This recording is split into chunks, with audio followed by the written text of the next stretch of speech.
అంటే power transfer చేస్తాం number ఉంటుంది నువ్వు పెట్టు మరి నాకు అంటే మనం వోల్టేజ్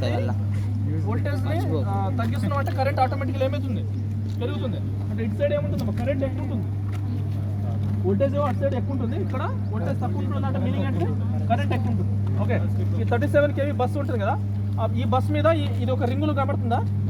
ఇది ఒక రియాక్టర్ అండి ఈ మూడు ఉన్నాయి కదా ఇది ఒక రియాక్టర్ ఇది -125 MVAR ఇది నెక్స్ట్ ఈ మూడు రింగులు కనబడుతుందా ఇది ఒక -125 MVAR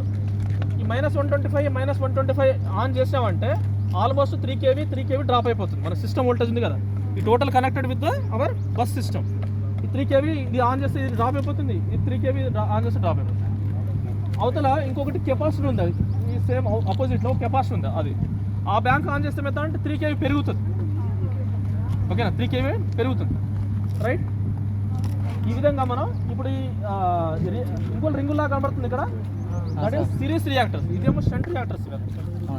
షంట్ అది సిరీస్ సో సిరీస్ అంటే సిరీస్ రియాక్టర్ ఎందుకు పెట్టుకుంటాం మనం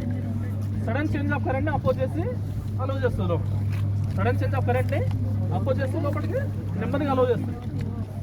ఈ బిల్డింగ్ ఉందండి ఆ బిల్డింగ్లో మనకి ఐజీబీటీస్ ఉంది బిల్డింగ్లో మనకి ఐజీబీటీస్ ఉన్నాయి ఓకేనా సో మనకి +200 MVAR అని చెప్పాను కదా +200 MVAR అంటే +100 MVAR ఒక బిల్డింగ్ +100 MVAR ఇంకో బిల్డింగ్ అంటే +100 MVAR ఒక బిల్డింగ్ +100 MVAR ఇంకో బిల్డింగ్ ఇందులో ఏమైతుందని చెప్పాను ఇక్కడ ఇది ఆన్ చేస్తే ఇవి స్విచ్ ఆన్ చేస్తే ఆల్మోస్ట్ ఏమైతే 3 kV డ్రాప్ అయిపోతుంది అక్కడ కెపాసిటీ ఆన్ చేస్తే 3 kV పెరుగుతుంది కానీ ఇందులో ఏమవుతుంది మనకి ఈవెన్ బ్యాండ్ విడ్త్ అని చెప్పాను కదా 410 కంటే ఎక్కువ దాటింది అనుకోండి 410.1 అందులో ఐజీబీటీ ఆన్ చేయాలి ఎంత ఫైరింగ్ చేయాలి చేసేసి దాన్ని కాంపెన్సేషన్ చేస్తారు సపోజ్ 390 ఉంది 390 వరకు పిక్చర్లోకి రాదు ఎంఎంసీ 390 కంటే తక్కువ దాటింది అంటే 389 అట్లా వచ్చింది అనుకోండి అది కెపాసిటీ లాగా యాడ్ చేస్తుంది అగైన్ పెక్ చేస్తుంది this is how we are maintain the step and STATCOM యొక్క బ్యూటీ ఏంటంటే not only it will act for VAR compensation during the fault ఇప్పుడు ఈరోజు మహేశ్వరం లైవ్ ఫాల్ట్ అయిందన్న డ్యూరింగ్ ద ఫాల్ట్ కండిషన్ ఏమవుతుందా మీరు వాల్యూస్ తీసుకుంటే కరెంట్స్ ఐఆర్ ఐవై ఐబి తీసుకుంటారు కదా current voltage VAN VBN VCN or VRY V అట్లా తీసుకుంటారు కదా అందులో వోల్టేజ్ ఏమవుతుందంటే డిప్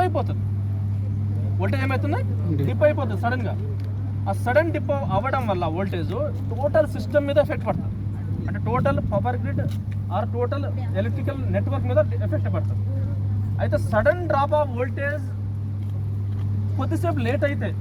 సడన్ డ్రాప్ ఆఫ్ అయిపోయింది వోల్టేజ్ కానీ అదే వోల్టేజ్ని కొద్దిసేపు ఇంకా కంటిన్యూ చేస్తే సిస్టమ్ మొత్తం ఇది కొలాప్స్ అయిపోతుంది ఆ సడన్ డ్రాప్ ఆఫ్ వోల్టేజ్ కాకుండా కూడా ఇది వెంటనే సర్చ్ చేసేస్తుంది డిప్ ఉంటుంది కదా దీన్ని డిప్ చేసేస్తుంది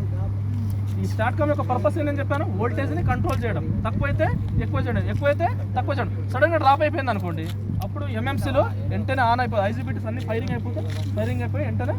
సిస్టమ్ని స్టేబుల్ చేసి పడుతుంది with in fraction of seconds ఇవన్నీ ఓకే జనరల్గా మనం అందుకనే రిలేస్ అనేది చూసుకుంటే 200 millisecond 1 millisecond 2 millisecond అలా ఉంటుంది మిల్లీసెకండ్ అంటే సెకండ్లో 1000 parts ఓకే ఆ విధంగా అంతా యాక్ట్ ఫాస్ట్ సెకండ్ మనం 1 2 3 4 అని లెక్క పెట్టాల్సి వస్తుంది సో స్టాట్కామ్ యాక్ట్ ఓకే